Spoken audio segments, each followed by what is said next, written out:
Charles Leclerc is running out of patience, and Ferrari knows it. Behind every radio message, every forced smile, every media interview where he says he'll keep fighting, there's a far bigger story building, a story Ferrari hoped would stay hidden.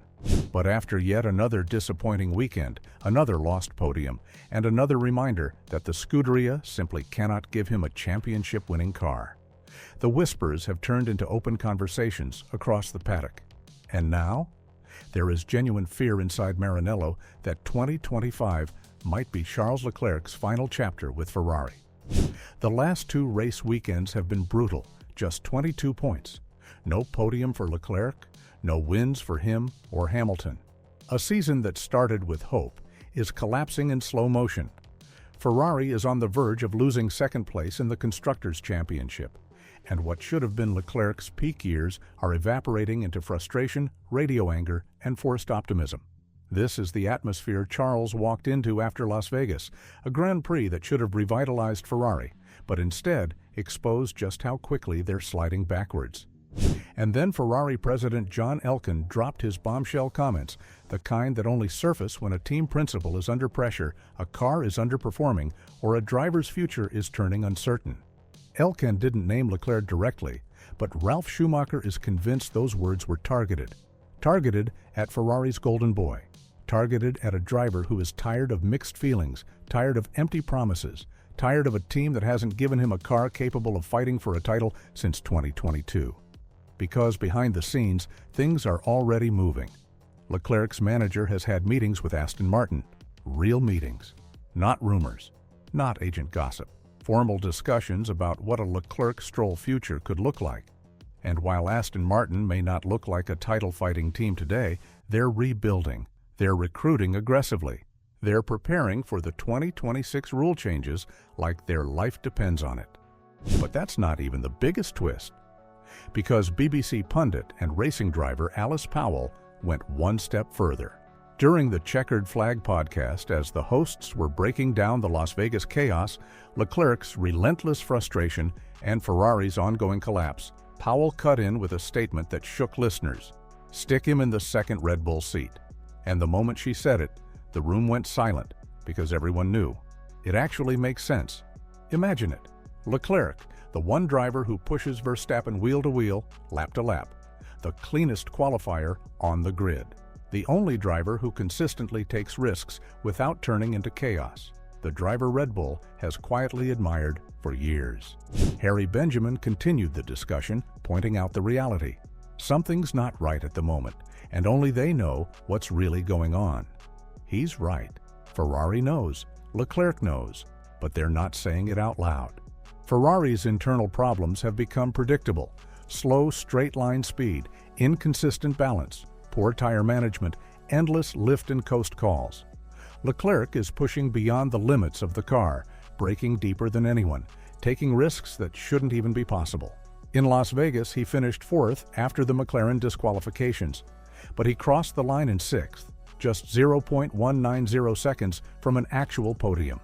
A gap so small he could practically see the trophy he didn't get. His post-race comments were telling, cold, honest, exhausted. I didn't leave anything on the table. I'm not satisfied. It became more difficult after the stop. Our straight-line speed wasn't strong enough. When a driver starts listing the car's weaknesses this openly, it means something deeper. They're done hiding the problems. And now the biggest question in Formula One emerges. What happens if Charles Leclerc actually decides to leave Ferrari? Let's be honest, Red Bull is the most explosive option. Verstappen plus Leclerc would instantly become the strongest lineup in modern F1 history. Red Bull wouldn't just win championships, they'd erase competition entirely. No team could match the raw speed. No team could match the qualifying dominance. No team could match the consistency. Some insiders believe Red Bull would only sign Leclerc if Verstappen leaves. But others, including Alice Powell, believe Red Bull would make room for both, no matter the politics. And Red Bull knows this. If Verstappen has ever had a teammate who could genuinely match him, it's Charles Leclerc. Not Sergio Perez, not Daniel Ricciardo, not Alex Albon, not Gasly. Leclerc is the driver Verstappen respects because he knows how dangerous he is. Meanwhile, Ferrari fans want to believe Leclerc will stay forever, loyal, emotional, tied to the red jersey. But loyalty doesn't win championships. Charles knows he's wasted enough seasons already. He knows his prime is slipping away. He knows Ferrari isn't catching Red Bull anytime soon, and with Aston Martin calling, with Red Bull watching from a distance, with Ferrari unable to deliver, the question is no longer whether Charles Leclerc should leave. The question is when. 2 races remain this season. 2 races that may decide not just McLaren's title hopes or Verstappen's comeback, but Charles Leclerc's entire Formula One future. Because if Ferrari doesn't fix this, if they don't give him hope, direction, and a real plan, then the Scuderia won't just lose races. They'll lose their greatest driver since Fernando Alonso walked out the door.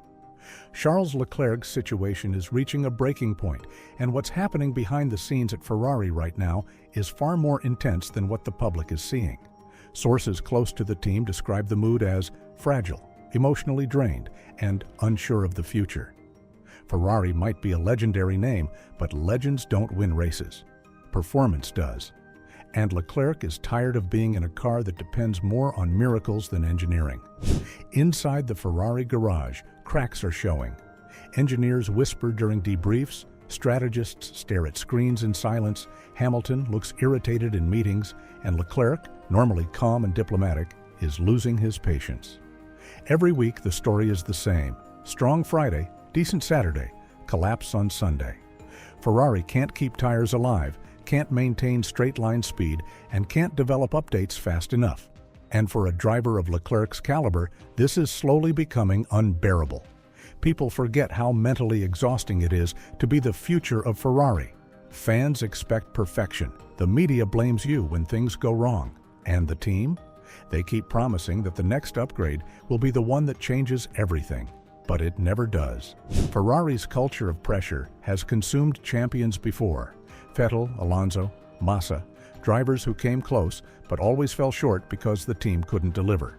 And here's the twist: Leclerc no longer hides his emotions internally.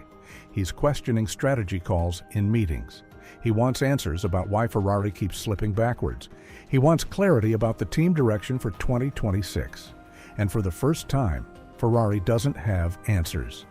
That's why Aston Martin suddenly becomes attractive. They have money, ambition, and the most aggressive 2026 development program on the grid. They want a superstar, not just a driver.